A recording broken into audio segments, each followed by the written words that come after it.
Where's him? Now Nice. you're live, bro. Now we're live. All right, word. But, Brian Gerson, back in the room podcast, man. I'm here. What's it been, like fucking 3.5 years or I something? mean, it must have been at least. I got a new pair of shades. I lost my last one. I'm just hearing that Sean Schubert stole them. Yeah, well, So- I gave him to him because I okay. thought you were in New York for the forever. How much did you pay for the glasses, honestly? Like $5. 75,000. You, I mean, it was a lot. that's because you dude. touched them, right? Of course. I mean, you have to add residual value to them. Yeah, we are definitely back. I was gonna say I was gonna put a bounty out on Sean Schubert, but I really don't want that smoke. I don't want any smoke at all. I don't want to fight anybody. Yeah, it's been Schubert's been here and back and forth quite a bit, man. He's been busy in the Muay Thai world, and his gym too. So we'll get him back in here. But we got Brian back, man. It's been a while, bro.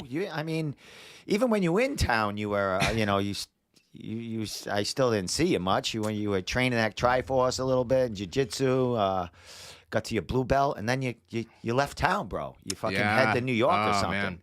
I don't know. I mean, one thing I will say is I think I'm just gonna shed the glasses because I mean, you can't really see very well, and I'm like, I don't think I'm good on that bit. Just don't leave them because Schubert could get them again. Those are nice glasses. I mean, not 75K, but yeah, I was in New York for a little bit, trying to get stuff going on my production career, but I came back the end of the summer. I'm sorry. What was the question? I don't know. You fucking left town. Left town? Well, yeah. Okay. So yeah, I mean, the whole story. He is hasn't I was changed at all. That's essentially, for sure. I was trying to leave town. I wasn't even really successful because I never had like my own place. So I was trying to leave town. Spent the whole summer like trying to figure out something in New York. Nothing really stuck. Wasn't really working out. So end of the summer, I actually did have a gig to come back here. It just like kind of lined up, and then I ended up getting on a couple of different sets, and then movie sets, and then that led to a lot more work, and I've just been super busy ever since. I guess the plan was to go back to Triforce because I've been getting a lot of shit for getting promoted to blue belt and then just dipping. I mean, that's That literally happens what I a did. lot. We have a lot of memes on that. Like Oh, yeah. you make blue belts and you never heard of again. You Literally. just walk around with that status, you know. I I'm do. a blue No, belt. you should see it. I live in New Bedford now. I literally walk around my blue belt just so people don't fuck with me. You're geeing your blue belt. Serious. I mean, I definitely That's do. where you living now, in the New yeah. Bedford area, around that area. Yeah, I'm just working in like near the Cape, so I just had to I was living in Boston. I had to sublet that and then relocate. But New Bedford's definitely not permanent. It's all right, but I used to carry mail in New Bedford. so you know. I know New Bedford. Well, there's some good parts and there's a lot of bad parts in New Bedford. yeah. So there's only like one good part of New Bedford, and then the rest is bad parts. Literally like a 10-block radius. Yes. That's nice, New Bedford. And then after that, you're like, bro, am I gonna live tonight? Stabbings, Like, knives, I yeah. hope I can get back I to used my to have to apartment. step over police tape every morning when I used to deliver mail. I think an apartment burned down the other day. They Really? shut down like 3 streets. You Yeah, don't live yeah. off the North Front. No, man. North Front area. Dude, I do you? live on North Front. I live in the Oh, fucking ghetto. My kid. God, Dude. that was like the best place to deliver mail because you guys never got mail. You don't have bills. No, No one got no bills. one has bills. Yo, I don't think the person that was my old roommate follows me or anything or is gonna know. But like my roommate just got evicted, so I literally don't have anyone in my apartment now. I mean, I live in a crazy place, dude. North Front is wild. It is wild. There's a lot of great restaurants there, Portuguese restaurants There's a and lot stuff of great there. crack dealers too. Yeah, it's probably been about what 9 years, 10 years since I carried mail there, so I'm sure it's gotten a little worse, right? Yes, I mean I did not know it 9 years ago. Yeah. but I can't imagine it got better. No, not at all. I can't I wonder if that same guy is on the street that runs his wheelchair into the walls and shit like that. Maybe. I don't spend a lot of time outside, if I'm being No. quite honest with you. No. Either on my porch or driving to a different area because I don't feel safe. North Front Street, I You know- fucking love it. Yeah, it is. It's a fucking. A lot of Guatemalans experience. out there. Still a lot of Guatemalan Mexican people running around over there. I think my fucking old roommate was a Guatemalan. I have no fucking clue. I don't know. She was on like SSI or something. Oh, That's they what she all did. are. Yeah, They used to run to my truck every first 7th of the month or something like that. 5th or 7th. I don't know. I mean, nothing against that. But No, bitch, not at bitch all. literally was like, yeah, like she had this fucking bike that she like just parked inside the apartment and was like, she had this sign on like, this is my bike for work. Like I've been there for like fucking 6 weeks. I never seen the bitch leave that fucking bike once. So I was like, Just when the telling fuck do you go to work? Telling the rest of the people to make them feel bad. Don't take my only Yeah. transportation to work. I don't know. There's 3 bedrooms. Only 2 of us were there. So it was just her and I, and now it's just me. So, all right. So there's North Front Street. We'll get back to everything else, but I'm so intrigued by North Front Street. This is good. This is good Do stuff. you live closer to like Beetle Ave and like where the highway is, like the No. Market Basket, No. or the other one? Because the Market Basket area is the Nice. pre. No, Oh, no, that's it's not the nice. no. It's nicer. No, it gets worse Really? over there. Beetle Ave and No fucking way. and Tallman Towards Street. that park? That park? Yes, over there. That park is like nice Bellevue as fuck Ave now. over there. Yeah, Yes, Bellevue Ave. Nice. Oh yeah, you get shanked Oh, over there. okay. Yeah, okay, you so don't want that's to be worse. walking Okay, around all there. right, so yeah. maybe I'm in a little better of a spot. Yeah, but you might be in a better. Yeah, kind of going. What is it? I think it's north. North New Bedford is a little better Yeah. than south. No, south is better. Is it south? Because south Going is the there, downtown. Going toward Acushnet and that way. Yeah. All right. Yeah, Yeah. because south is the downtown area. They have like that historical district. It's Yes. actually really nice. I Yes. go to the. Maybe I shouldn't be telling people because I'm so famous. Like where I'm going around. I'm that. Do you walk the streets with your no, sunglasses when you get into the historic area? that bit hit the floor so flat. But yeah, no. I go to the YMCA in downtown, and it's super nice. Like it's ridiculously nice. That downtown area. The Y is really nice. Yeah, I like hanging out over there. There's some nice restaurants. There's some nice Mexican Yeah, restaurants. there's some nice places over there. There's a lot of little bars and little places, clubs. There's a nice taco place over there. There's a I know. bar. There's an arcade bar there. I used to hit up an arcade bar in Boston all the fucking time. Oh, It used to be one of my game. spots. What do you mean? Like games and shit like that? It doesn't really matter. It's just a place to That's go. your place. You just bring Lights and people shit. there. You know. Nice. Yeah. No. It was just a good spot. It was just So a good spot. you're working in the Cape though. What's that commute? How far is that from the Bro. New Bedford? I mean, like, if there there's multiple things on that, son. I had a mini fucking mental breakdown on my Instagram earlier today. I mean, I deleted half it, so you guys won't be able to see it if you look at it now. But if there's no traffic, it's 40 minutes, dude. It's good, fine drive. Like, it's far, but like that's the closest place that was reasonable that I could find, like, for the area. So Yeah. like 40 minutes, I was fine with it. Like, I work hybrid, so like I don't always have to be in the office and everything. But when you go anytime like before 9 o'clock, you're fucked. You are just so royally fucked, and you experience legitimately what I would call like hell on earth. I haven't been to The a lot traffic of places. you're talking about. It's just It's not nuts. even just the traffic. It's the fact that you're in this fucking place. Like, people on the Cape drive different, or it's people who commute to the Cape drive different. I don't recognize these fucking people. I've been around to a decent amount of places, not a lot. But, like, I do not recognize where the fuck, like, these Massachusetts people are from because they let people cut them off. They, like, let people in all when the they're time. waiting. Like, I'm waiting. We're waiting on a fucking, like, it's a quarter-mile, like, road that's, like, this fucking long line of traffic. And, like, it just doesn't move at all. Like, no matter what you do, if you go if you're leaving the Cape between 2 and I don't know, like I haven't been enough. I haven't done it enough to know, but man, it drives me crazy. Wait until the summer. Have you been in there in summer yet? No. Oh, you're in trouble, bro. I'm in the deep shit because it's not even bad right now. So this Yeah. is the point. Like, I don't even understand. Like, I'm telling you this stuff. Like, I don't even understand the extent of how fucking bad this is going to be. And I'm already like at my wit's end, like going down there and then coming back.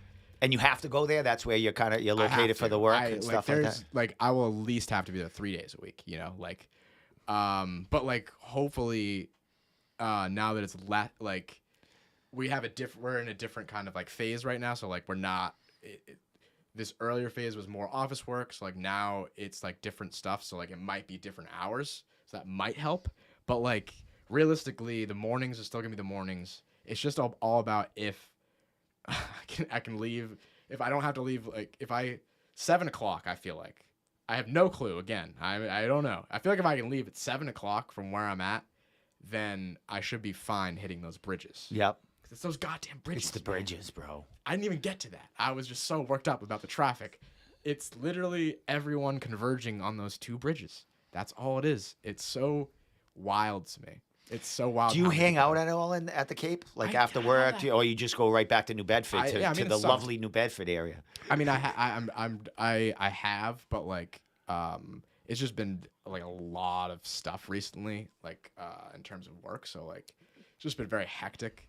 So hasn't been a lot of time, but like, I'm sure as the summer goes on, like I'll be spending more time down there. Take a ride to the beach after work, let the traffic disperse a little bit. And so that's another point. You can do work. You could head down to the beach. You could probably do some stuff on your computer and shit like that, just to some stuff or whatever, Wi-Fi unit or whatever. Yeah. But like, the point of it now is like it's just like so unbearable for me. I hate the cold. So like, the Cape is a little bit colder than normal. And then, like, being on the beach is even freaking worse. I can imagine. The wind, all that other good shit. Like, in the summer, yeah, like, that will be probably fine. Like, I can probably just be like, okay, I'm not going to hit the traffic. I'll just go somewhere else to finish my work Go off. Surf. Yeah. Go try surfing and shit like that. I'll just, like, take a 2-hour break. Over there. Or I'll just, like, clock out there, and that'll be it for me. Or Excellent. You know? I don't know. How many, you can't tell where you work, but how many people in your in your workplace that you work with? Is it a small group or a bunch of people? Oh, is it a lot of people? Oh, my God. So you're doing production again. Like that's what you were doing, or when you were in the MMA world doing stuff, you were doing a lot of that production, right? Yeah. And you went to school for that, correct? I mean, I never graduated. But you went. Yeah. You had aspirations. This is something I want to do. Did a lot of like programs for production. So when you were working for like Cage Titans and doing your own kind of thing, you were putting out some fucking great shit back then, man. You were doing a lot. You were really close knit with the Cage Titans production. You were running a lot or helping, doing a lot of stuff for their stream, a lot of stuff for their editing, a lot of their pre work and stuff like that. Is that kind of what you're doing with the new place, or something totally different? No. Like, I appreciate the compliments and everything, but like, I mean, sure, like some of the stuff's good. It's really not in terms of like the level, like where the things that I've worked on. Like I worked on a movie that just got sold. I mean, it got sold a while ago. I think in like February. It got sold like MGM Plus, which is like some streaming platform or something that's coming out now. I think they're gonna put it out in theaters too. Like, you got credit? Are you credited on it? No, not on that one. But I'm gonna get credit. I mean, if there's another movie that I worked on, I don't know exactly what I can talk about, but I would be credited on it if it gets made and published. And like the idea would be that it would get sent to theaters. So like I've worked on 3 movies so far, and then a bunch of commercials in between, some live events. I worked for Call of Duty League, Activision. The hell is that? It's like literally esports. They literally teams from around the United States like compete in Call that of Duty. real kind of lifelike war shit, or Call of Duty, like the video game. Oh, like legitimate video game. No shit. Yeah. What do they do? Do they use paintballs, or what do they use? They sit in front of a screen, bro. Oh, and they that. freaking play a video game. Yeah. Oh, there's big money in that. Like yeah, some of those games making some the fucking. The winning team split like what was it? No, someone's saying something. Oh, okay. No, I was trying to remember what they won, but I think it was a lot of money, like $1 million or something like that. Maybe more than that, but it's a lot of money, and they put a lot of money into it. The production is beautiful. Like if you go back and look at any of that stuff, it's done really well, and it just looked great overall. I was really happy to be on that. I worked for Pro Bull Riding too. That was pretty fun. The production side of that? Yeah, dude. I was actually. I mean, if you watch Pro Bull Riding, you probably saw me like maybe not the times. one that was in Connecticut recently, or The Massachusetts. one that was in Manchester, New Hampshire. Oh, okay. Because we have a couple of guys that work with us now, and they've covered a couple of bull riding events. Yeah, I think one was in New York or they somewhere. They do a bunch around here. They do one in Worcester. Definitely that might have been where one of them was. Yeah, definitely not. I'm definitely not gonna be back with them. I don't think they like me, but I work for them in New Hampshire, but I think they do in Connecticut too. And I think they do it. I know they do it in Worcester. Now, when you say you work for them, what are you doing as far as like? I was a cord reeler for that one, so like. I would basically like the guy. So the main camera that was running out for the bull riders, like after they would jump off or Yeah. anything. The main guy following everyone around, I was wrapping coil for. No shit. And I'm not very good at that. So It's fucking, you got to be on I your literally- toes. You got to hurry the fuck up. Even then, like I was very bad at it Yeah. when I got the What are you gig. going to do it with your hand? But There's they a got a little specific machine or technique. something. There's a specific technique Yeah. to do it called over under, and I just was very bad at it then. I'm better at it now. I'm still not very good. Yeah. But I was just so bad. I was really, really bad, and almost to the point of being a problem, like consistently. So I mean, I ran into Brian's things. got this. Oh shit. Yeah, no, that's literally what it was like. I ran into things constantly. I hit my head against the corral like probably 6 or 7 times, like backing up. Yeah, it was not. It was 2 nights too. It was not. It was 2 very. Stressful. I mean, I was laughing my ass off. I'm getting paid no matter fucking what, Yeah. you know. And it's pro bull riding. Like, what do I give a fuck for? You know what I mean? Like, cool if they bring me back. Like, they were fun and it was a good production and everything. They were great people, but like, I don't give a fuck if they bring me back or not, man. Like, it really doesn't matter to me. That wasn't like something I want to do. Cord reeling or Yeah. doing camera work. It's very hard to do. You also actually need to be a specific type of body to be a camera person. Like, you actually do need to kind of be tall. Okay. Like, specifically. They need one. I'm pretty I tall. mean, if you want to be, you I'll have to hold one. People like to get into that is also very hard too. Yeah. People spend 20 fucking years before they actually get to be the main or even one of the main camera. Yeah, guys. you still got to learn. You got to know what's going on with the camera too, right? It ain't I like mean, you just hit dude, play and it's before- fucking ready to go. Most people, like the thing is like people on the lowest echelon know everything about the camera. They're just working their way to get to be the camera guy. Yeah. So like you're competing with so many people, but like if you stick, like the thing is you'll find like in production if you're young or whatever, or I don't know whoever's watching, but just in general, like if you're young, you will find that if you stick things out, you will be among those people. You know, like even if you're not great at everything, you'll find what you're good at, and you'll be on the cruise. You'll still be working production if you really love it, and you really want to do it. If it's, I mean, I'm a fucking idiot, dude. I'm a literal fucking but idiot, you're- and I've got on so many things, and people consistently, like, I'm not even trying to brag or anything, and not at all. I don't have a very high ego or anything. Like, I have made a lot of friends, just from, I don't know, like, just maybe because I'm stupid and funny, like, to laugh at or whatever. I don't know, but like, I just know a lot of really cool people who I stay in contact with and give me work, or work just kind of finds its way to me. I don't know. I've been blessed to work with some amazing people. I worked with a guy who literally he's a director that works for a production company in California that does work for the XFL. It does work for Amazon Prime. That was the NFL thing that I worked for, Amazon Prime, NFL, Thursday Night Football or whatever. He worked with Tiffany Haddish. Tiffany Haddish literally, I was driving this dude around. Tiffany Haddish literally calls this fucking guy. Tiffany Haddish, like the famous comedian actress or whatever, literally calls the fucking guy. I was like, yo, Mark, what's up? I'm like, And you're right there, like, literally sitting in the car on the car phone. Tiffany Haddish literally is popping up on the thing. I'm like, the fuck is going on with my life? Well, that's like, good, man. How did I get so fucking like lucky? You know, that's a well, lot you of it's worked your lucky. way, man. I mean, Luck though, dude. You know. A lot of it's luck, honestly. well, to get away from that for a little while, MMA, bro. You were deep into that. I mean, you worked for MMA. I was you, fucking. You deep worked in for the trenches. MMA Soccer. You ran. You were an editor or did something for I was them. managing editor for them for a yeah. little bit. Yeah, I mean, a little less than a year probably. I'm not exactly sure, but I think it was around a year. I was a managing editor. Yeah. Which like, MMA Stock is not a big time publication, but like managing editor, if you think about in terms of like things what you do, like that's most likely that's like a lower echelon position. You're more of like owner, but like that's still a high level role in terms of like a journalist kind of setup. And people, they're under you, and they gotta you gotta make sure they're on the ball doing their thing and stuff like that, right? Yeah. And that's stressful, correct? Yeah, I'm sure. I mean, it was very stressful, definitely in the moment. But I'm a kind of person who just kind of like absorbs stress like a sponge. Yeah. You know, you've worked with me. Yeah. So I've been better about that. But it's still like, it was definitely tough. That's why I'm not doing it anymore. It just wasn't.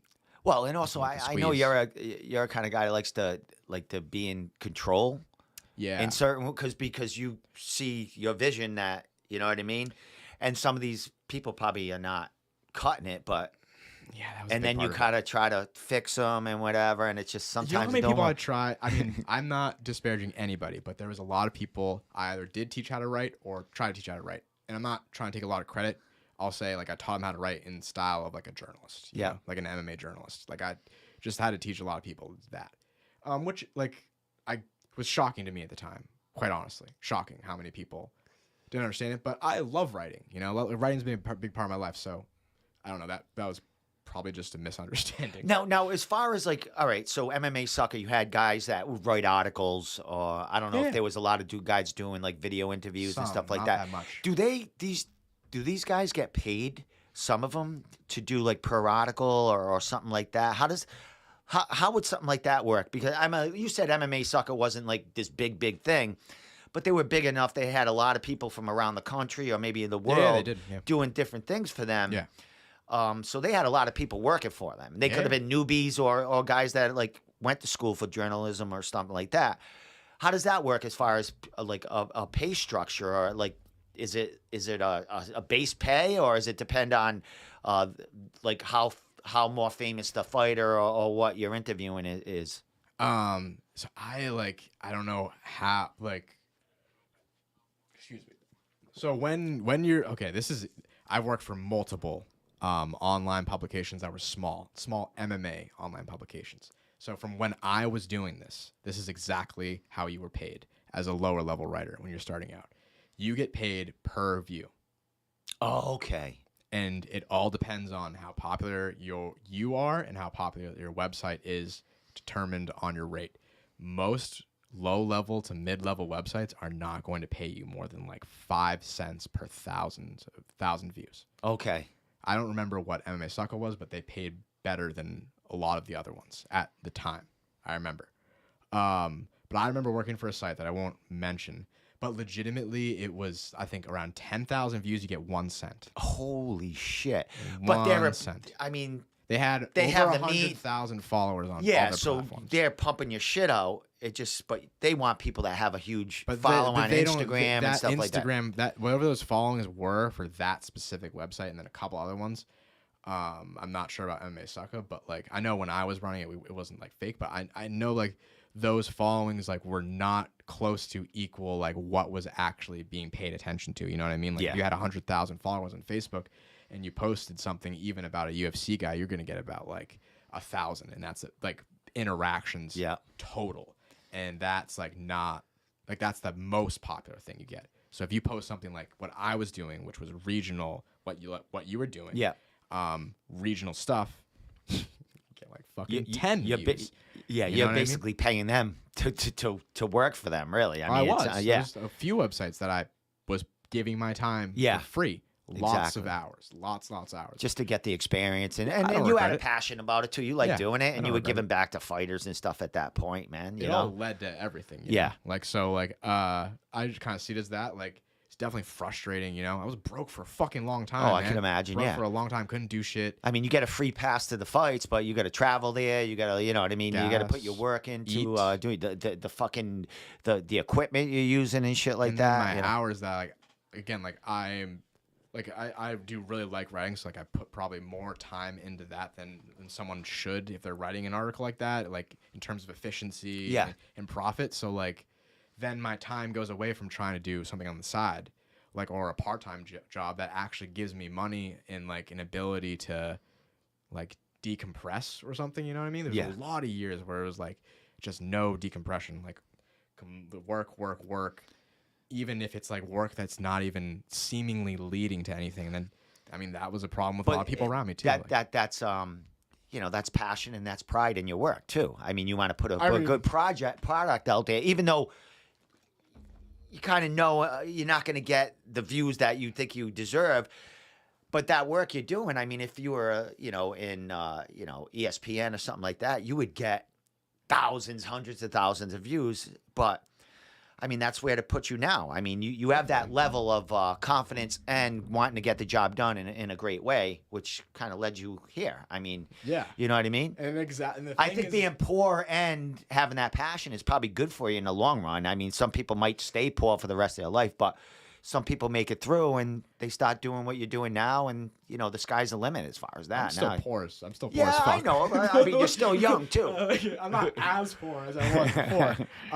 But yeah, like the thing is, like, I sometimes when I get down, like, because I've been in a good place recently. Like it's like I just think about like all the people who were like literally just saying that I was wasting my time, or all the people that were saying like, what are you doing? You should be doing something different. You should be getting a job. You should be going for a career. You should be going back to school and going into like a field that actually has jobs or something. Mm-hmm.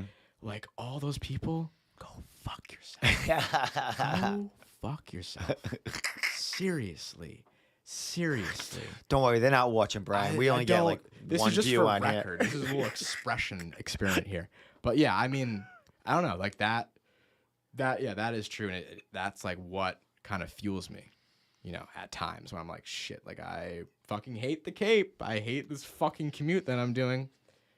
But you know, it's all worth it in the end. Now, get to stay on the MMA. You were doing a lot of stuff for Cage Titans. When you know, I was helping you when you did production for them, as far as the back room, doing some, you know, what was that, pre-shows and shit like that. Yeah.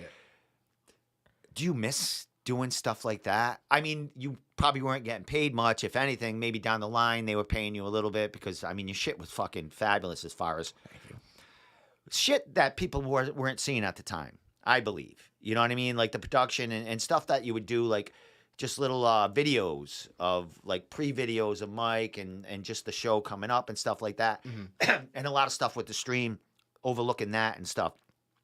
Do you miss being in that environment? Like because the fighters loved you, bro. You know what I mean? What do you mean they didn't? Like, come on. They didn't. I mean, you had a lot of respect as far as that. I mean, people loved your shit when you did interviews with them and stuff like that, you know? I appreciate all that. I don't miss it, and not in like a negative way. I don't miss it for a fucking second. I don't know. Maybe I'm a weird person. Like I just don't know. Like I didn't really feel as like I definitely felt love. Like I definitely felt a lot of love, and people are great in the community. Appreciate all of them, but like I don't know. Maybe it was just me being so fucking absorbed in everything. Like it was just so stressful. Like the thing is like now with the work I do, like it's just a lot different of a work environment, and it just kind of makes things a little easier. Like the big reason why I say I don't miss it at all, not for a second, is because just like that the work environment's bad. It's just that like it's a small time. It's like, you know, it's like a family operation basically. Like you have people doing multiple jobs that are really hard jobs, you know, and then you put someone in there like me who's neurotic about fucking everything. Yeah. You know, it's gonna not be the best situation at times. You know, sometimes you're gonna get great stuff and it's gonna work out amazingly, and other times you might get good stuff, but you're gonna have like a big breakdown, and you're gonna have a big blowout and a fucking mental breakdown with somebody. You know, so like that's why I don't miss it, because I don't want to be the guy who is freaking out, and I don't want to be the guy who has to take on so many responsibilities, mm-hmm. because there are no people to take the responsibilities. Exactly. I want to be in an environment where everything is laid out nice and it's all planned out and everyone has a specific kind of role, and you know exactly what your role is and where to go with that. And that's not an indictment at all on Cage Titans. Like there's definitely structure and everything. It's just that there's few people doing many people's job. And I could see also, I mean, you probably felt there's more out there for you too. You know what I mean? Why I was doing that. Another thing too is I love Cage Titans. I love MMA, but it was never, and this is no disrespect to anybody, like this was never the end goal for me. Like this was never, I was never going to stop here. And again, not an indictment on it. Like I sometimes felt like I might have stayed a little bit too long. You know, so like it's just, this was always a way for me to continue to move up in terms of production. I always wanted to be working, not necessarily like, I never really thought I would be able to, or it was like, I don't know, it's just a weird story with like working behind the scenes on movies, but always loved writing, always wanted to write stories, always wanted to make movies. So that Yeah, that's I'm that's getting that's spammed as we still. Oh, of course. Yeah, I love it all the time. great. But yeah, I mean that's always like what the idea was with Cage Shine. So again, like I loved working with all the people here. It was great. But it was never something I was going to stay doing. Yeah, as far as me with that, I mean, I never had aspirations of being. I just like talking to people. You know what I mean? Yeah. And I actually had a great job that I didn't have to worry about. I'm spending too much time here. It was like a hobby to me. It still Yeah. is a hobby. This is all a fucking hobby to me. You know what I mean? I'm never gonna make a penny at it, and I know that. Hopefully one day. Oh, come on, doing what? Fucking local MMA? Come on, the I fight. know, No, you know what I know, mean? dude. No, I know it sucks. Never. It fucking sucks, dude. We actually, now we're branched into the management side of fighters, so that might, be somewhere in the long run. If a couple of them make it in there, you know what I mean.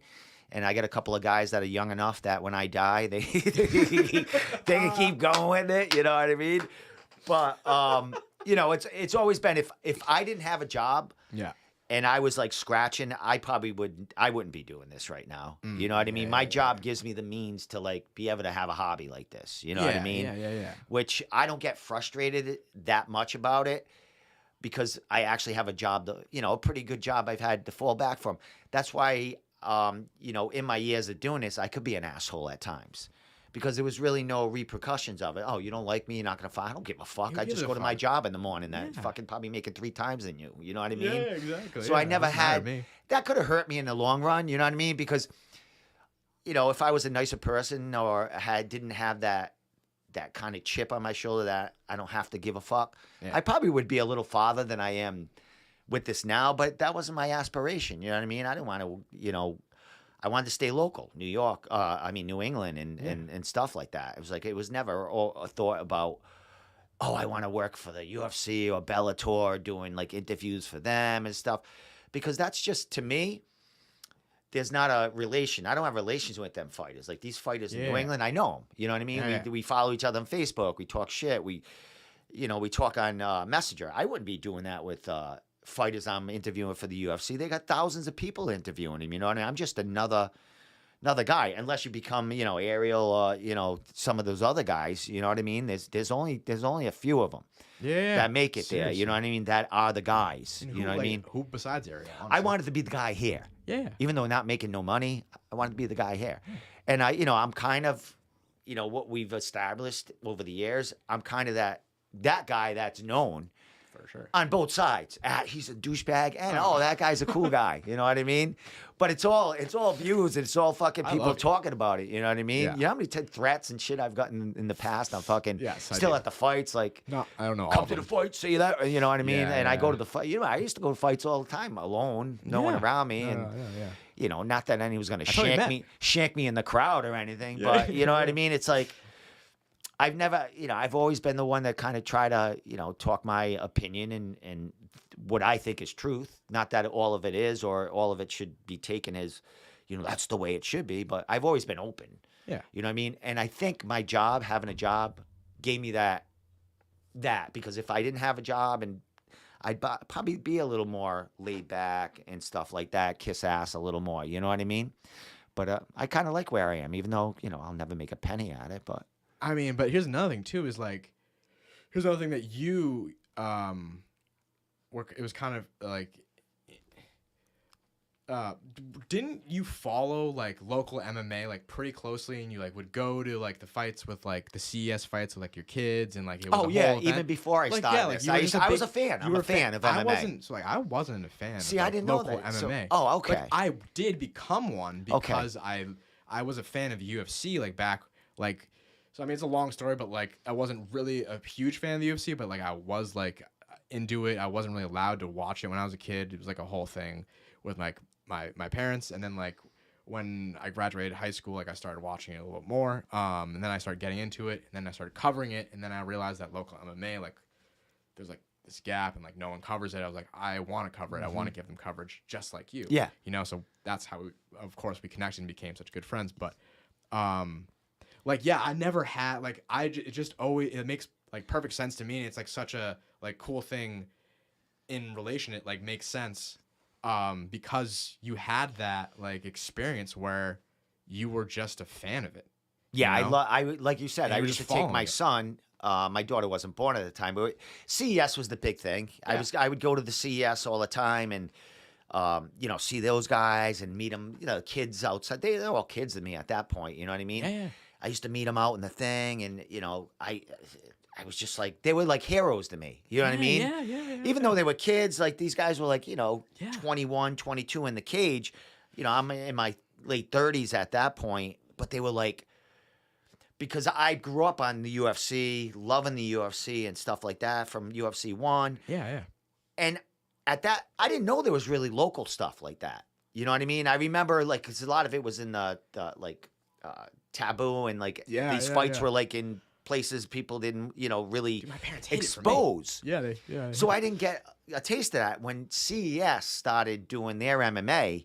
That's like, oh my God, there's local because I was never really a boxing fan, and they had boxing and stuff like that, local Yeah. box. But I that wasn't my thing. I loved the fucking MMA, the jiu-jitsu and just like David, against Goliath. You know what I mean? Yeah, like yeah, that yeah, big, yeah. that whole Gracie shit. So Yeah, I man. need to see this live. So I used to go to CES and I'd be like, and then I was doing martial arts, and one day my instructor said, "Dude, you fucking know everything about like MMA. Like you come here and you tell me everything that's going on with the UFC and shit." He goes, "Why don't you do that locally? Like, why don't you do that locally? Like fucking like you have the gift of gab. Why don't you do something local?" I started a group page and I just started, throwing local shit in there, UFC shit, mix it in. And then he's telling me, dude, why don't you start interviewing? He's the guy that taught me how to fucking put a computer on. I never No even knew how to way. fucking send an email.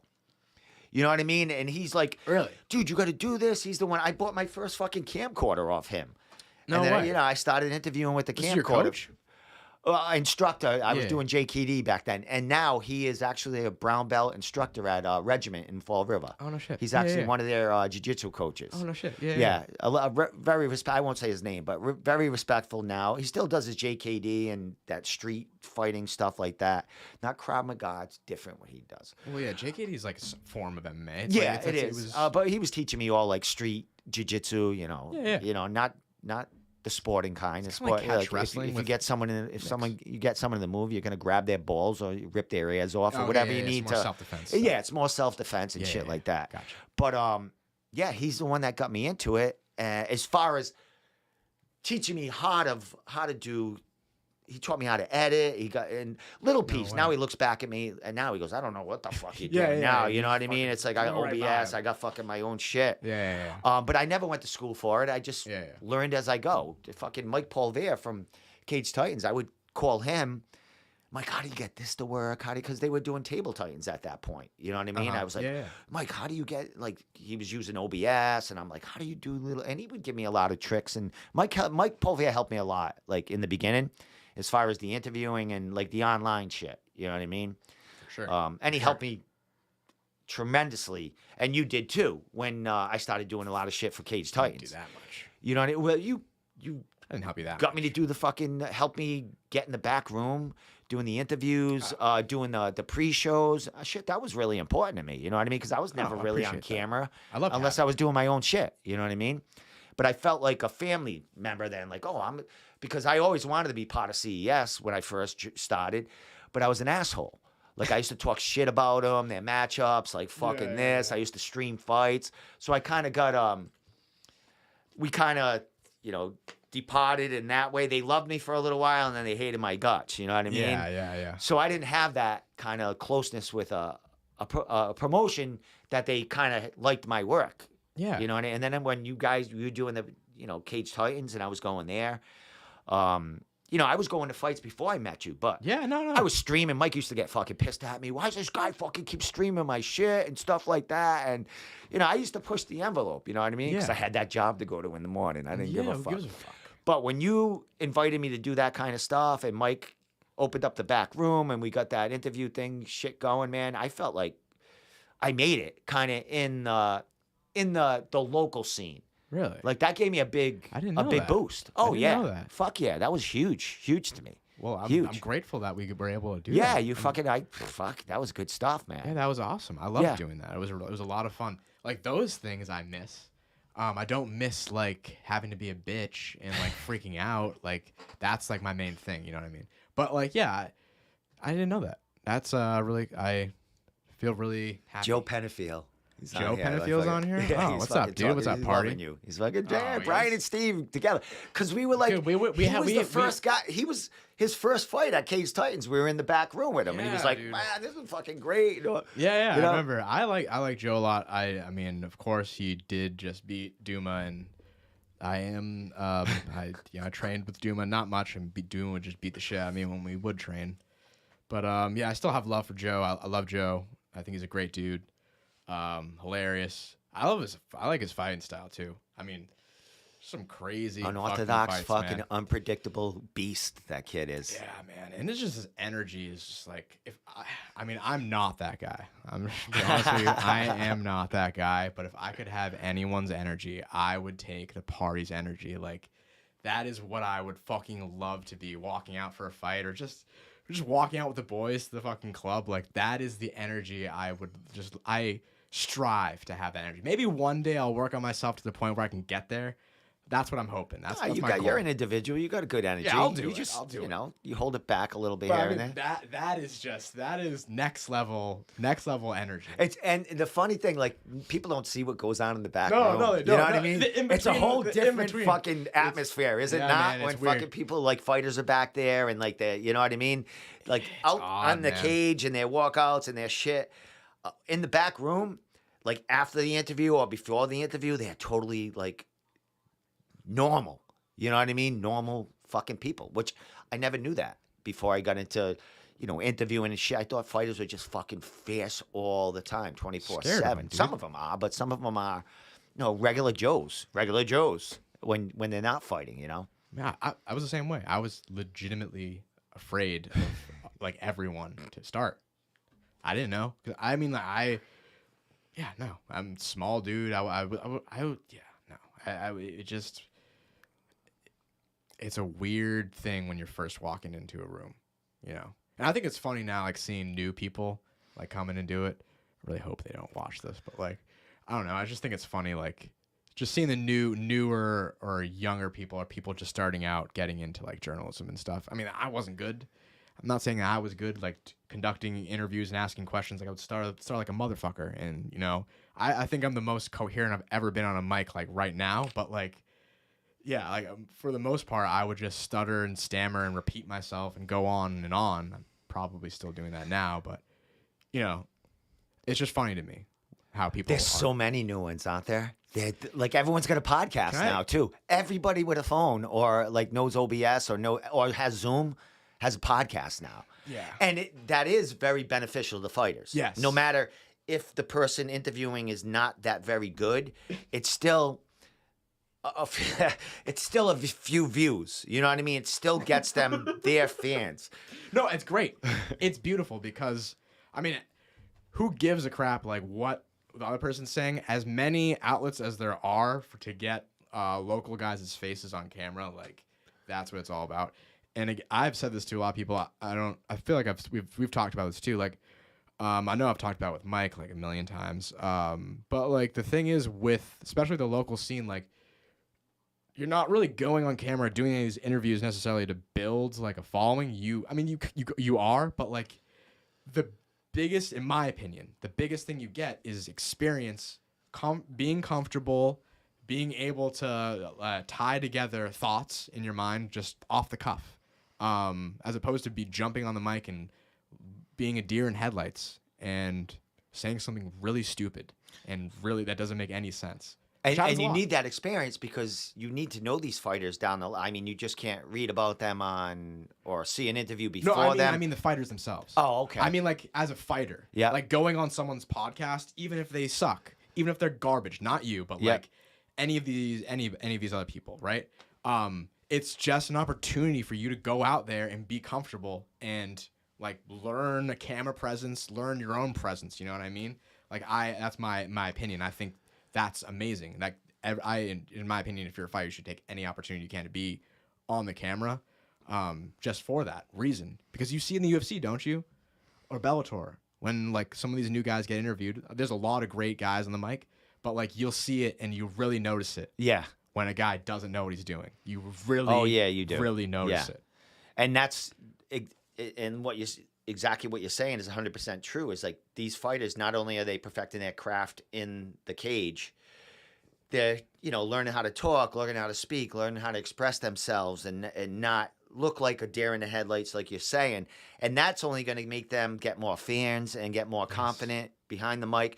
Some of these guys become their own podcasters down the line too. I mean, it depends on how well spoken they are and stuff like that. But there's tons of characters, and as from interview to interview, they just express more. They open up. They open up more. And there's been so many guys that I've had like call in that I'm their first interview. And they're I said, I'm nobody. I soften them up before we interview or anything like that. I'm like, dude, I'm fucking nobody, man. I like, just fucking be yourself, man. Oh, can I swear? Like, do what the fuck do whatever you want. This ain't ESPN. This ain't fucking the UFC, Ariel Wani. It is the room, though. It is the room podcast, though. But, be yourself. And that's what I tell most of them. Just be yourself, man. You are an individual and you're trying to sell yourself in your fights and yourself as a fighter. I mean, just be yourself, and I'm nobody. Just talk to me like you're talking to a buddy. You know what I mean? Yeah. And like after the interview, that was fucking, And the thing that makes me proud and happy is that when I edit it and stuff like that, I mean, I could edit an interview for fucking 4 or 5 hours, take the ands and uhs that I got thousands, you know what I mean? People don't understand, you can edit all that shit out if you really wanted to make it perfect. But I don't have time for that. We're going to the next one. You know what I mean? I got someone calling in another half hour. I don't have fucking time to fucking take my ands, yours, and unless you like say, okay, unless there's something big in there, I cut it out. But there's some interviews that go a half hour, you got to cut them down to 12 minutes. You know what I mean? A lot of people don't realize that too. You got a half hour. Like the fighters just go into a fucking rabbit hole sometimes. Dude, you know what I mean? They fucking do that. Oh man. I mean, if you're not savvy with edit, you'll just let that go. And by like 10 minutes in, people are like, what the fuck are we listening to? You know what I mean? Yeah. Even though some of it's good, but you gotta know what to cut out. I mean, you're gonna cut out a lot of good shit too. You know what I mean? But you gotta break it down somewhat. You know what I mean? 100%. I had that issue, dude, and that was like I feel like hindsight 2020, like looking back, some of my videos like wouldn't get bet. Like it's just not great view because of that. Because like I would I'm not trying to be mean to anybody here. You can beat the shit out of me. That's fine. I train. I won't die. Just beat the shit out of me. You can find me wherever. I don't give a fuck. But like some of you guys just go on and on. I do it too. I do it all the time. I do it in normal conversation. But like I would leave that whole thing in there. And you have like a question. It's like, how you feeling before this fight? And they go on for like 17 fucking minutes. Exactly. And you're just like, you're not even supposed to answer that question. And they go on for 17 minutes answering like 7 of your next questions too. You're just like, all right, now I don't even know where the fuck we are because you just went off. Well, that's experience too, I think. You know what I mean? And that's where the editing process comes in once you kind of know what's going on and stuff like that. You know what helps with that too? Is like, like having a producer, like having like a team with Steve, you gotta cut this guy off. Cut this fucking guy off. Yeah. Or like just like so they can be like another set of ears or a PA to be like, they said this. Here's your next question. Like sometimes you hear me in my interviews where I should cut it out, but I don't. You can't hear me breathe. Like I'm gonna ask that next question and try to fucking. Are you done? Like there was a gap there. They go. It's like, dude, and then they go. Yeah, dude. Oh my god. That's a hard game to play, dude. Yeah. That's a hard finding that fucking space. So the only time I really edit down, other than, trying to take 30 minutes and making it to like 12, 15, is like when I do on YouTube, not YouTube, when I go send something to Instagram, like a minute clip, I'll cut out, because I can ask like 7 questions in one question. Like sometimes I'm guilty of that. Like Peter Barrett called me out one time. He goes, Steve, you just asked me 3 questions in one question. Like I'm like, fucking, I understand, Pete. I understand. I've done that too. You know what I mean? I've done that too. Yeah. So true. But on Instagram, I'll like cut my question in like a piece. You know what I mean? Just like maybe a 5-second piece to give them more, more time to speak, and I'll cut theirs up a little bit as well. And that's where you learn tricks. Like you could, change the camera angle to them. Yeah. And you can cut out that whole piece and people don't even notice. They think it's just kind of Yeah. grooving along, Yeah. but you literally just cut out 5 minutes in between that, what he was saying, you know what I mean? Yeah. To get the beef, the meat of the fucking interview. Yeah. So that's where the creative process, where I feel I've grown and I like, you know what I mean? It's like, I feel like in some instances, I'm a step ahead of some of the other interviews out there. For sure, dude. Because, a lot of them leave that in or they don't get that. But your clips are fire. People got to realize about like even the ESPN guys, they're not doing their own production. No, they're fucking doing the interview and they got 7 guys. Dude, none of those people know how to do that. Yes. They don't know what the fuck is going on. They have somebody don't. cutting all that up for them. Anybody who does what you're doing right now and I'm doing right now has, like on our level, of course, like whatever, like we do understand. But you're talking about ESPN, Fox, like those big network televisions or big streaming platforms, they have no fucking clue what's going on. They went to school for communications. They went to stand in front of a camera and talk. They learned to be like presentable, posture. They learned other things. They did not learn tech.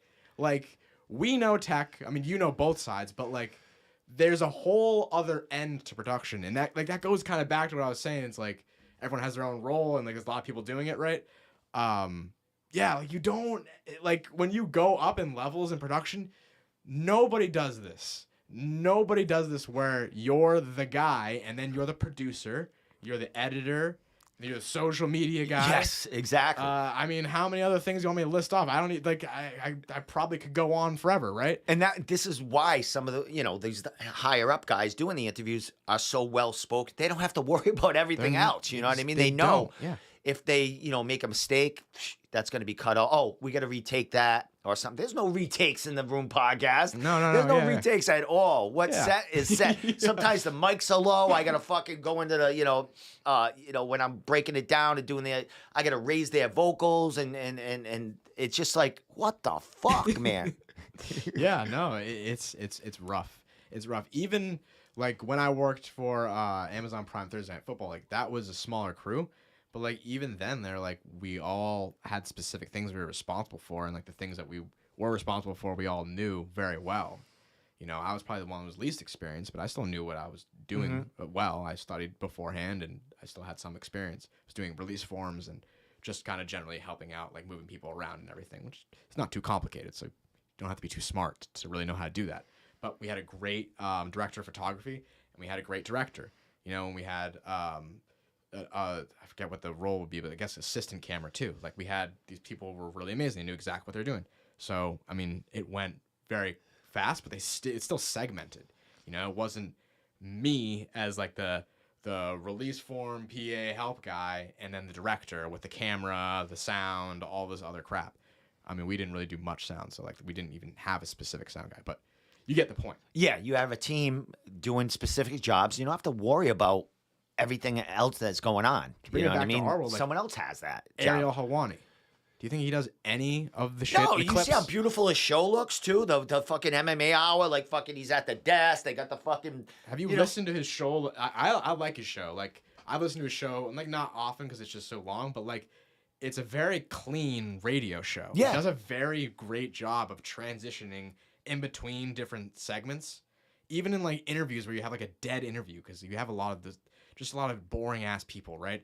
But it's a clean radio show. And again, to our point here, it's because he's not doing anything else. Yeah, exactly. He's only worried about that. I'm over here. I got a caller coming in live. I got to fucking their fucking shit's breaking up. I got to This is the set and control room, exactly, which is also another thing that's sometimes a stream drops. You're like fucking, and my face is like, how many times I've sweat and shit my pants. You people don't see it, but it's happening. You know what I mean? The fighter's fucking driving. He's almost home. I'm supposed to have him calling at 9:15. It's fucking 9:20. He's still fucking driving. He decides to call me on the highway. You can't fucking see him. His face is in the fucking camera. Yeah. All this other shit. That doesn't happen with the big guys. They make sure shit's perfect, and if you can't make the show, and I don't think a lot of that's live either. You know what I mean? It might look live, but it's edited and shit like that. So when you go live, man, you're in another atmosphere there, bro. Yeah, and like like with like even with your thing, like you don't have an ability to be like, all right, I like we have technical difficulties. Let me cut to this segment I have, this edited segment Yep. or my edited interview. Or you don't have the ability to be like, all right, in my programming, I'm going to go to this like edited interview. I mean, like maybe it's a little bit easier when you have like a co-host here, but like it's still you keeping the flow of thought going plus also working the board. And there's been times that, I try to put something in there, you know what I mean? Like a fight footage or something if something goes wrong, but I don't know where the fuck that is. I'm over here fucking, you know what I mean? It could be, I got so much shit over here. All right, where's that fight footage that I got fucking just for this point? People see that. They see me fucking looking out, over here shit. I love it though. It's fucking it's not a perfect, it's fucking funny shit. I did live producing for Cage Titans, and I like never had real training for that specifically. I did weigh-ins, I did the press conference. That was me. I fucking sucked at that. It was really hard. Like I struggled a lot of times, and eventually I got down to being decent, but I still wasn't good at it. Yeah, and a lot of it was on the fly too. I was only doing that. I wasn't doing what you're doing. You get my point?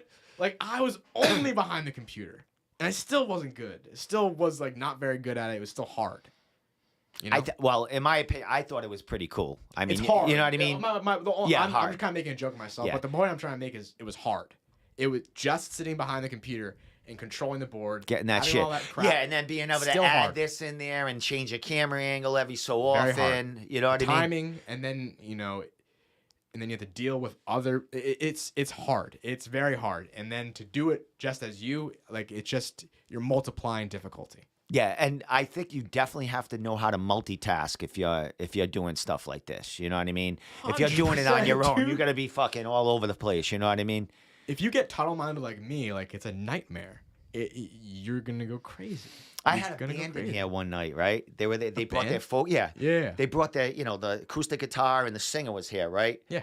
My camera stops working. His mic stops working. We're in the middle. Like he has tons of views because they're a popular band. I'm over here. I just cut myself out of the whole fucking podcast. It was just them two. Gave him my mic. You couldn't hear me. Could give a fuck. Yeah. And people were laughing because I go see them play every so often. And, they're fans and stuff. They're a big college band. But their parents and all their parents' friends always go see them. Yeah. And they were like fucking laughing. They said that was the funniest fucking podcast. They loved it because they saw me struggling, running around, they go, dude, that was the funny, because I was saying some funny shit coming out of my mouth. I was belittling myself. I suck. I apologize. You know what I mean? Yeah. But it made the podcast fucking very interesting. And when they sang it, that's all it cared. They sounded fucking phenomenal. And that's what everyone cared about. But I wasn't in the whole podcast. I was like, you just a big black, like I just put their picture up and it's a perfect example. Shit stops working sometimes. You know what I mean? And if you're fucking on the podcast, also entertaining your guests, like how the fuck are you gonna fix these things? And then you're trying not to make them nervous because fucking shit's fucking failing on you. You're like, and they're like, oh, am I gonna look? Now they're thinking they're gonna look like fucking idiots. You know what I mean? I'm like, oh, you guys look great. Exactly. I'm like, don't worry, it'll sound great on Spotify and Apple. Yeah. Don't worry about nothing. They're not gonna see anything. Like on Ariel Hawani's show, like when something gets fucked up, there's a whole fucking there's a control room, there's an office, backup plans, everything. When things are getting fucked up, you don't see any of that. Yep. You might see Ariel say something or like whatever, I don't know, but like you literally won't see anything. Or like if something's messed up in their opinion or something's like screwed up in terms of like a video they want to play, you're not gonna know. Yeah, you might see a tiny glitch, if that. You know what I mean? If there's problems like with loading shit or whatever, like it's all invisible. So if you're a guest in there, you're not gonna see it. You're not gonna be like worried about something going on or anything.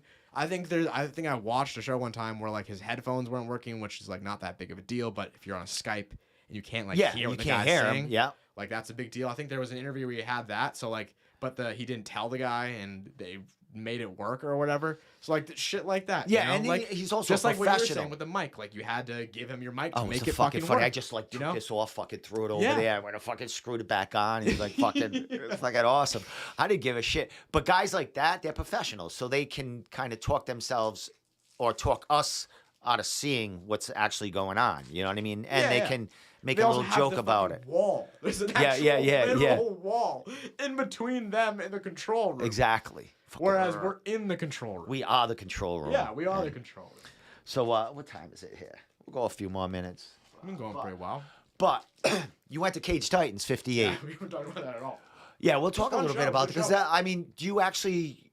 I mean, you were in New York and shit. Now you're a little back, but was that one of the first shows you've That been was back the only show to? I've been to. Since what? Since you Since cut out? last year. Since you cut out. Yeah, since last year. Since I worked. No, No. I mean, there was a show I didn't go to that I did some work for. But yeah, that was the last show I have. That was the first show I've been to since. Now, And honestly, probably for, like, I probably won't go back for a little bit.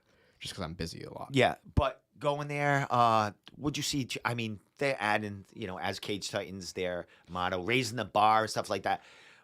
What did This stuff is better than what I was doing. It's like, that's what I was trying to because say. they is have like, a whole fucking. They got different productions now. It's somewhat, but like it's pretty much a lot of the same people. So like I'm giving the flowers. Like that's what the kids on social media say nowadays. But like, yeah, no, they do great shit now. They do stuff honestly like better than what I was doing. It's a really fun atmosphere.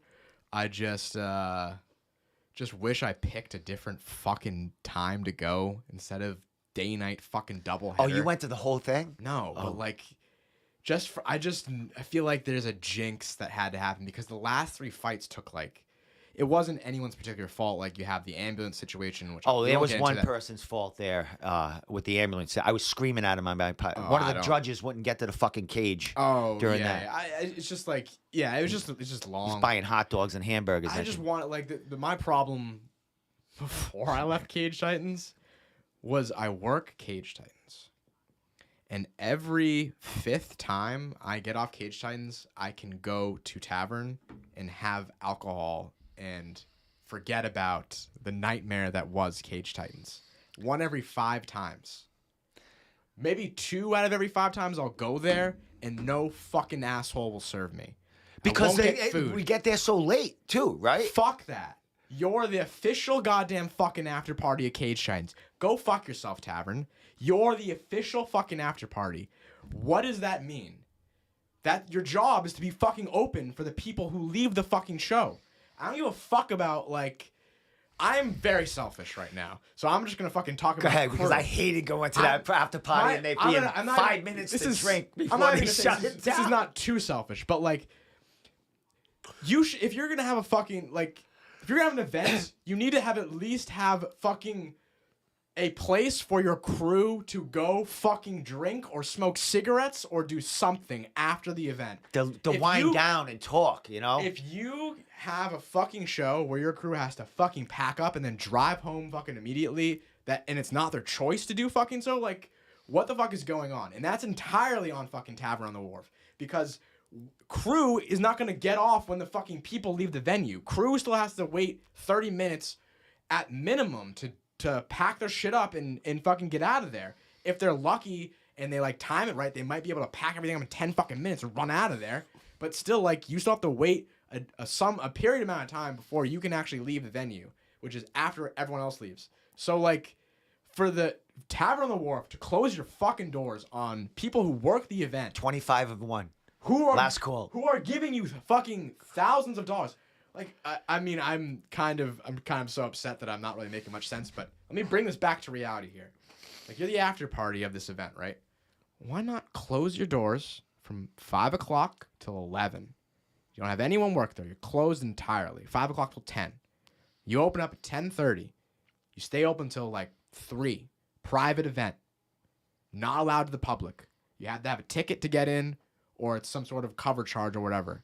I don't know what laws or whatever you have to obey by, but what fucking laws are we following anyway? Yeah, there's only going to be about 20 of us there, right? I mean, 25, in turn, 30, like, 40, 50. There could be a decent amount of people, but at the same time, it's a fucking private event. Yeah. You're not going to get these fucking crazy people. You can kick people out. Like, it's not a fucking big deal. You're the fucking official after party. How about fucking treat it like a fucking after party instead of just any other ho-hum fucking night of the week? I have an idea. This is Mike don't live to like the next card is May? I think May 28th or something like that, somewhere around there. Yeah.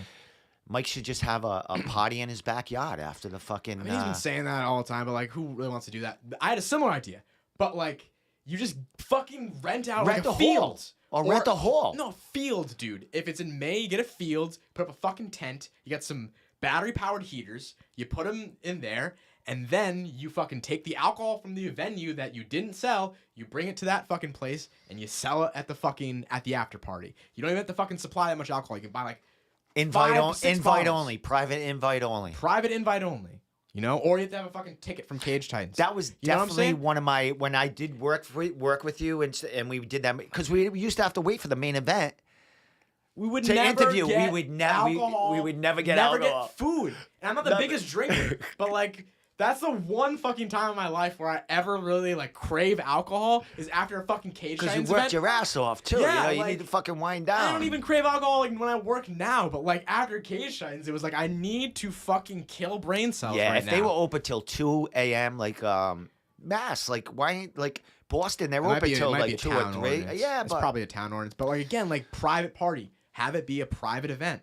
Like I don't understand why it's why you have it fucking open like that. You get hundreds of people and you make thousands and thousands of dollars. I tip well when I go there too. Like anytime I would get food or pay for anything, I fucking tip a lot of money because I'm grateful that some nice person stopped and actually got me I have alcohol. the same. You know what I mean? I felt the same way as you. Plenty of times, like going there, and then when we'd get there, it'd be 12:20, and you got 15 minutes to get a drink. But everyone's trying to get a drink, a last call drink. You can't get a fucking drink. That's totally yeah. And the after party, I know a lot of people they go see their fighter, and a lot of them don't stay for like the last 2 or 3 fights. They go party. Their fighter already fought. They'll watch because they usually have the stream at a tavern to watch the rest of the fights. You know what I mean? So I could see that. You know, the crowd, they don't give a shit. They're going there. It's us in the back room and the rest of the fighters and stuff like that, you know, Pete Barrett didn't get a chance. He couldn't get into the tavern in this last one. I was Really? outside with Pete Barrett. He couldn't get into the fucking No tavern. fucking shit. Yeah, him, me, Raph, Ed, Mike Taylor, some fucking hoes that Mike Taylor had around him. He was fucking rolling with a blunt outside. Man, it was a dreadful goddamn night. Fucking Peter must have been like, what the fuck? I own this place, basically. You know what I mean? He was cool, actually. Yeah. I was more mad than Pete. Yeah, I can imagine. I wasn't too mad. I was just like kind of bitching a little bit to myself. Well, I'm the same way. Like I'd be going there and like, thank God sometimes, the fights would get over at midnight or something. And like, it's only a 5-minute walk from the hall. I'd be packing up all my shit. I remember a rare drunk Mike Pulver coming into the Plymouth Memorial Hall and fucking yelling at me I was packing up his fucking shit. This motherfucker. I was packing up his shit, his backdrop, and all his stuff, and he yells at me, "What the fuck are you doing? Get the fuck out of here. Get out of here. Get to the tavern or whatever. Get the fuck out of here." Like yelling at me. As if I wanted to fucking be there and wanted to be cleaning up his shit. As if I didn't try leaving and someone told me, "No, you need to clean up this shit." There's a show tomorrow here.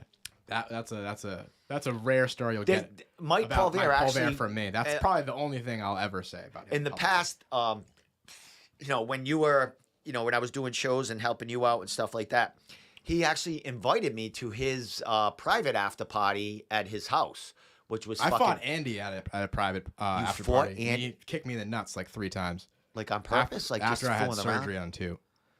Yeah, didn't you have a ball that blew up like I fucking? was fucking him up. Like in a real fight? Like No, just just rolling around. Oh, okay. Fucking him up, and then like we're on this hill, and he fucking rolls. Like before this, he was kicking me in the balls and whatever. I was still fucking him up. He rolls. I got on his back, and he rolls down this fucking hill. Like just starts rolling down the hill, and like I was just like we're rolling down the hill. So like obviously, when we rolled down this fucking hill half the way, I still had his back, but we had to reset because. Someone had to stop us from hitting the fucking cement. Like, was that at a Mike after party? Yeah, the entire time I had his back rolling down the fucking hill, and like I don't remember who stopped us, but like someone had to come over and stop us, and we had to reset, so there was a new position. It's like, dude, I had your fucking back. Like I was gonna, there was multiple opportunities where I was like gonna choke him out or whatever. I just let him go. Like So there was, we I can't was be fucking fighting him up. We can't be fighting in the And mic then he like in Mike's fucking, and after then he party. just sat on me basically with his fucking fat ass and like guillotined the shit out of me after kicking me in the balls. So like, Yeah, congratulations to you. Andy applauded me. I think He's when, not bad at rolling. No, but, he's like, pretty good. I was fucking him up. He got me in something. I got out of his guillotine, I have to say. But when Cage Titans first did, He fucking sat on me. I'm like, what am I gonna do? when Cage Titans, After kicking me in the balls, like, what am I fucking do? I had surgery on my nuts, dude. I literally had well, surgery. shame on They you for cut my fucking rolling nuts with off. him when you got nuts problems. I mean, what am I gonna do? I'm Well, fucked you had a up. few beers I'm in you. fucked up, and I want to. But you don't drink beers. You drink the I good was stuff. Yeah, I was drinking like straight vodka that night. But Fuck. yeah, I don't know. I So, like to, all I like right, to so roll you when went I'm to fucked Cage up. Titans this past. I mean, I'm sure you didn't sit with the crowd or whatever. You were roaming around. Yeah. How was Something it traffic to see everyone and what, even though I actually everyone's had a great fucking busy, experience. everyone's busy. You know what I mean? But I how'd it feel to be back there and see everyone and just the show's fucking taking off with I the missed ad you. to it. You know what I I mean? wish you were there. I'll mean, go it to was- the next one. Yeah, But you said you probably might gonna not be go. there. I'm probably not going to be there. I just in terms of work.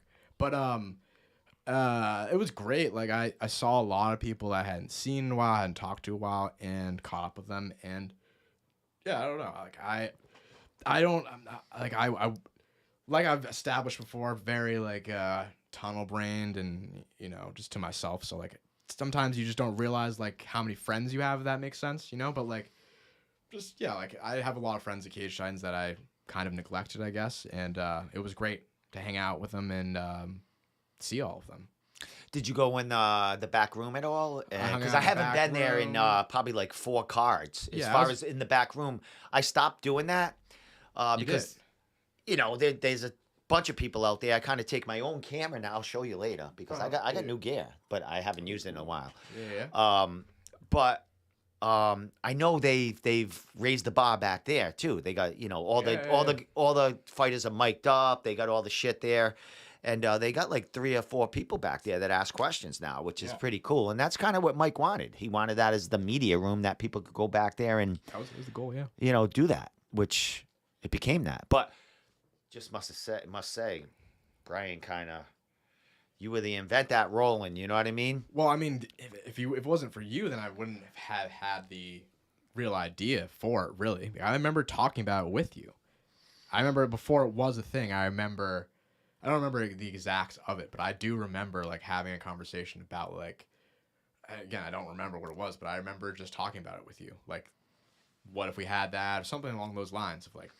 What if there was an area for me to interview fighters by myself so we're not in the fucking locker room? I think it was you were talking to me something along those fucking lines. But it wasn't just me. Like it wasn't something that just came like randomly out of my brain.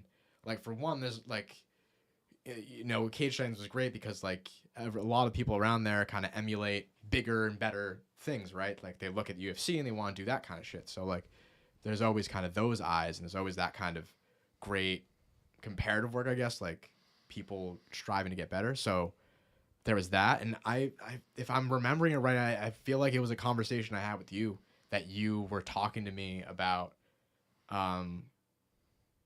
the locker room and how it sucked to fucking interview people there, and I was interviewing people there too, and I knew it sucked. I hated it. Oh yeah. Oh, you had to go out like anywhere where the Where they're snack fucking bar sitting. is or something like Where that. and you're just like everyone's screaming. How the fuck are you gonna hear any of the fucking interview? Drunks pushing into you and shit coming by. You can't What's see up? anything. Yeah. Like, so yeah, I mean, it was a great thing, and was really happy that it is what it is now. Because it's super cool, because you just get all the fighters to come back there, and there's always a variety of questions, and it's not just the same fucking people, and it's a beautiful thing, because that was always the idea. To get people back there. I remember trying to force people. Yeah, people didn't want to go back there. Like they were like, I don't want to go back. Like, come on. I got sick of being the only one back there. You know what I mean? It's just weird. It's just weird how like, again, I don't want to shit on people. I'm a positive person now, but like, it's just weird how you get a media pass to an event and then you don't even fucking do any media stuff. Yeah, I understand. Totally understand. You're just gonna sit and watch the fights when you have a media pass? Free ticket. And then what do you do? Do you talk about it in your podcast? The 3 people watch. Sorry. I think I was asleep there. A little bit. Who said that? Yeah, no, it's just I don't know. I don't like that, and I don't know. I don't pay attention to it now. I don't see it. I saw a lot of people in the back room. I saw a lot of people interviewing people. It was really cool. And there's also not to say that like. Because I know New England MMA doesn't; those guys don't go back there, but they do their own thing from out there. They're writing. Well, actually, we have a guy that goes back there now. I don't know if he went back there the last one. We have the cowboy. Was the guy with the Jeff with the cowboy hat back there? Did you see? We're gonna have to have a conversation about that after. All right. Yeah. All right. When I show you my camera and shit. All right. He's a nice guy. Yeah. No. Like what I mean to say is like. I just over the years of doing it, like I just remember like encountering people who would get the media pass or like hound me about media passes and everything, and then they show up to the event and like I've never heard of them before. Yeah, we used to talk a little bit about that. And then they just don't ever. I never see them. They show up, they get their pass. I've never heard of them before the event. Never seen them interview our fighters. And then except a selfie in front of the cage. You know what I mean, for their Instagram. Yeah, and then I don't see them at the event ever. I'm in the back room the entire time. Yeah. Working on stuff. And I never see them back there. I never see them doing anything. And I don't see anything after the event. To be fair, though, I've seen some people grow. Like, there's been a case I can think of one specific thing, and I won't, like, name names, obviously. But, like, I remember thinking that of them, and then now just seeing them actually, like, interview a couple people here and there and be sort of an outlet, So that's good. But I don't really like the idea of, like, getting a media pass and it's gonna be my letting anyone in kind of thing. This is my free ticket to go watch MMA. Locally. Yeah, you were always that way too. And I was the same way. Like if you're gonna fucking get a media pass, you got to do something, man. You got to do something. There was a point where I wanted to be a journalist, and it's like I remember being so hard to try to get a UFC media pass. They never came around here, but I would still try to get I would travel. I would want to travel. I was willing to pay money to travel to cover UFC. And I would apply it to all of them. And it was always and I worked for publications like MMA Soccer. They're not great and they're not super reputable, whatever, but still a person who actually wants to be there to cover the event. I want to do it, but I'm not allowed to because there's been so many people in the past who just use this as a way to get into the event, to do whatever they want to do or watch it or whatever, or pull a stunt. Which sucks for a person like me.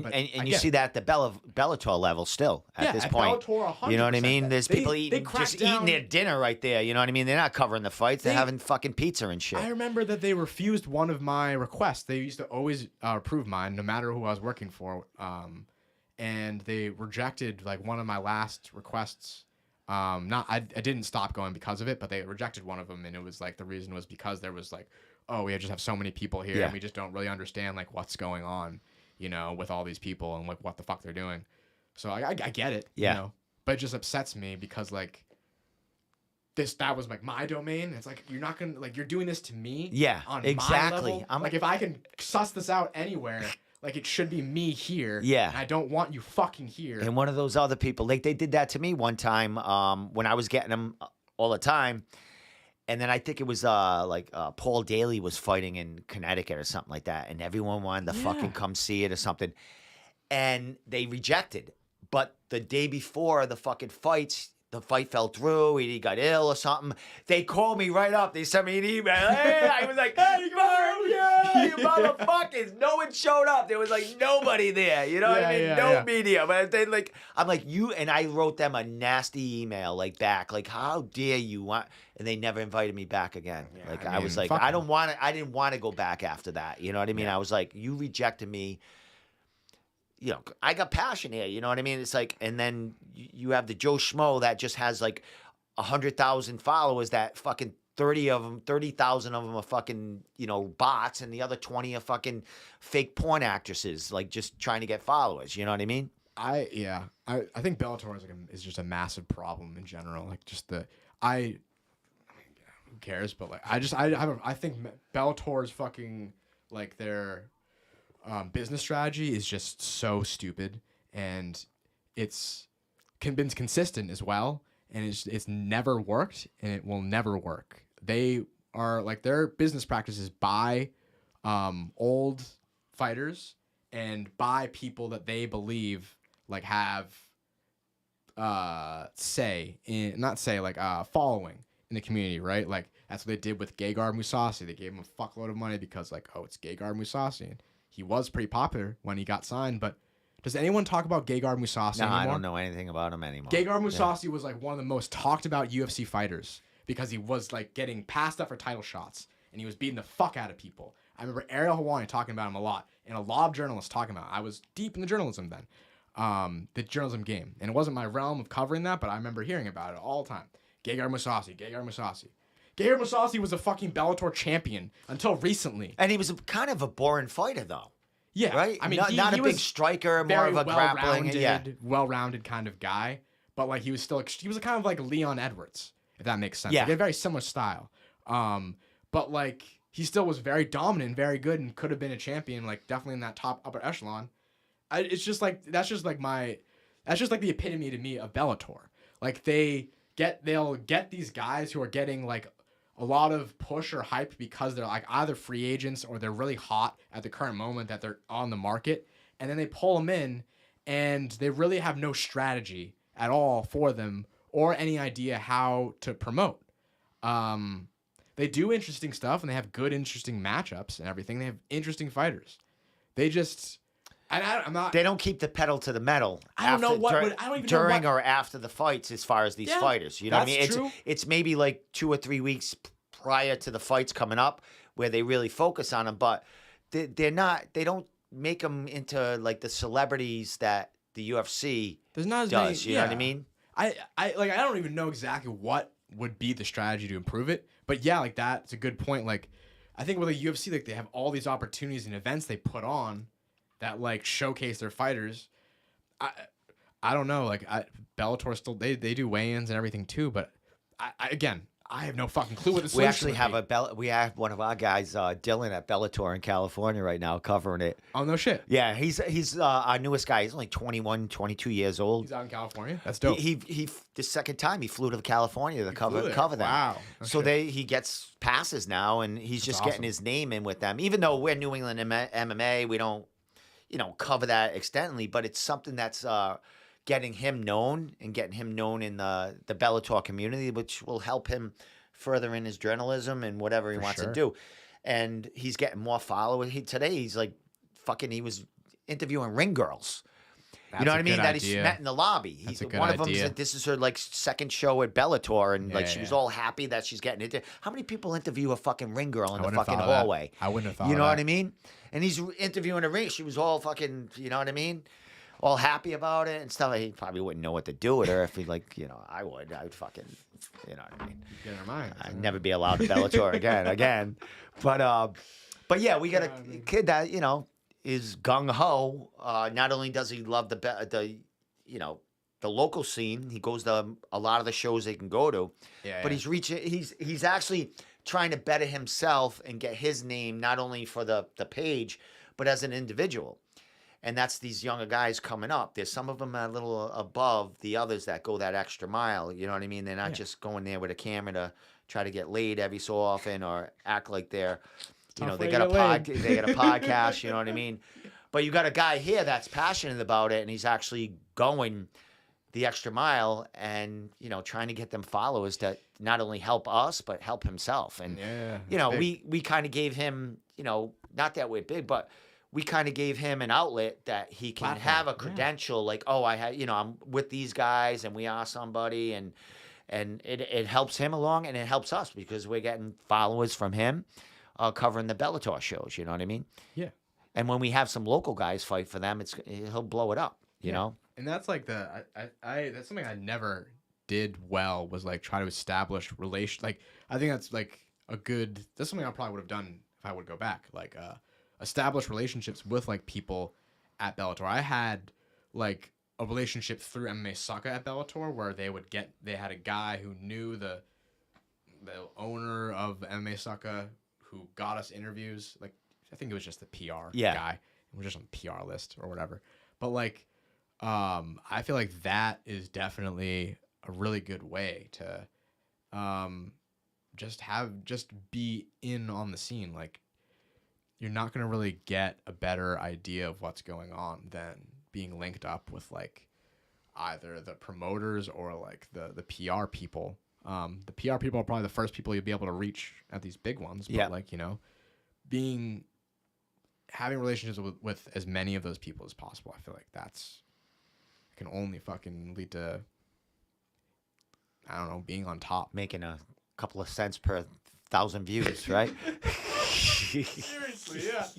Being able to, what can you even buy for cents nowadays? Fucking nothing. Nothing, right? You put that in the fucking Can't even piggy buy bank a fucking forever. lollipop at this point. You know what I mean? Yeah, seriously. All right, my man. Time to wind down. We've been going a while. Fucking.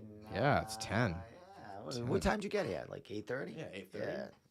Good enough. 8:39. Yeah, an hour and a half is good. You got a long drive back home. The lovely New Bedford. Oh, lovely Front Street. New Lovely Bedford. fucking North Front Street, I'm not man. telling you the number, but I live on there. Just You'll run up tell and me down after it. because Oh, I'll you? know Yeah. right where Not the kind of hose, where though. it is. You tell me like Way what too many hoes out there. The corner of North Front and I'll tell the you street exactly. I'll tell you the exactly street where I that corresponds to it because Yeah. I know.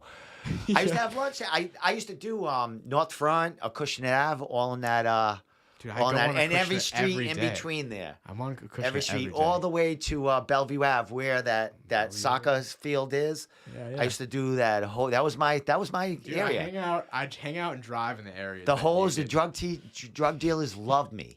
They loved because I didn't give a fuck. Like Dude, they I'm an would love asshole. me. They would like, oh, because I would always be on time. I'd be like that, that fucking guy that just because I loved carrying mail at that point. Yeah. They used to come to my truck. There was certain guys, certain people I would give the check to, certain people I wouldn't. And, they threatened me. I said, keep threatening me. You'll find your check rolling, floating down the fucking gutter. You'll never see it. You know what I mean? And I used to say that to him. I fucking, Yeah, well, you have to have some you sort of have to respect. draw a line with them because they'll torture you. You'll Yeah, never get yeah, off yeah. a corner because there'll be 30 of them over there trying to get their SSI check. It'd be 3 PM, and they say, I got to get to court. Court was fucking at 8 AM, bro. You're not going to court at 3 PM. Fuck out of here. Oh my god, some of those people, man. They're relentless. Some of those And people, but there's a lot of I have to say New Bedford, there's a lot of people that are like been there for decades that are living amongst those people that are Fucking settled in urchins, their dude. 3 tenement houses and shit like that. Gathering moss. Yeah. Oh Bro. my God, Jesus dude. All Christ. right, I'm sure if you came down to hang I'm out gonna one take a day, ride down because my daughter lives in Dartmouth, so definitely come hang out. we We're not gonna hang out in my apartment. 'cause No, it's a but fucking, we my apartment's actually not I bad, go but- down there and every so often I call it Beirut. Driving up North Front Street, I said, Lauren, let's take a ride up Beirut and see how it's hanging. You know what I mean? And we're right there. The same. They're all here. Oh They're all my outside. Do it. Oh my God, it's good stuff, man. I remember It's like a fucking. I remember falling down 2 flights of stairs in the snow and like a group of fucking guys just laughing their asses off at me. I'm like virtually paralyzed, and I'm like, you fucking assholes, like, Yeah, man. like what's it like? No, Yeah. It is what it is, man. There's them kind of places are everywhere, in every state, multiple places. Can I leave you You with have this? that, man, huh? Can I leave you with this? Yeah, let's go. Leave us with something. My roommate, the first moment I met her, spent about 15 minutes trying to convince me she doesn't smoke crack. She was pointing at the pimples and the scars of pimples on her face and all the acne and going like, oh no, it's just from stress. I don't smoke crack. I didn't even say anything. I didn't even look at her pimples. That was like literally the third sentence she said to me. Yeah, all these pimples and all She's this itching acne. her wrists and shit. Literally moving around funny and shit, like darty eyes. Like, yeah, I don't smoke crack. Let me ask you one question to leave off with that. How'd you get hooked up with a roommate? Was it through Craigslist or I like? found this fucking landlord out of nowhere, and I mean, I don't know. Did you know New Bedford at all before you got there? Where you were going? I was literally like, I need to be near the Cape. Where's near the Cape? And what's And cheap? I was like, fuck. There's anything reasonable. Yeah. Other than New Bedford, there was like one spot in like somewhere near the Cape that I just wasn't lucky enough. I didn't get it, and yeah, that's all I could get was New Bedford. If I could have chosen, I would have definitely not. I gotta fucking talk to you exactly where you are, like when we get off. But anything you want to leave off without that? Besides that, you got a new first name on Facebook. Oh yeah, if you're trying to find me, it's Bryon, isn't it? Yeah, man, that's the Hollywood name. Everyone's gotta have a stage name. That's mine now, Bryon. That's how you pronounce it too, Brian. I guess. I I don't like know. it. I said Brian to the lady, and she said Brian, I guess. I don't know. I don't know how those things work in their minds, but it's Nice. the darndest thing. Well, my man, great catching up with you. Yeah, it was awesome. Oh my God, man! Come, like I said, come down anytime on a Wednesday night. You know, you might jump in Triforce for a jump in night here and there, but I'm here just about every Wednesday night with Tommy. He's a good guy. He's a big, I love Tommy. big. I train with Oh Tommy. yeah, that's right. Train You with know Tommy. Tommy. So you know, we were supposed to do Kicks my ass we were now. I supposed used to to do kick a his ass. pot. He kicks my We were ass supposed now. to do a pot drug test last Wednesday, but he couldn't make it because I think he was afraid.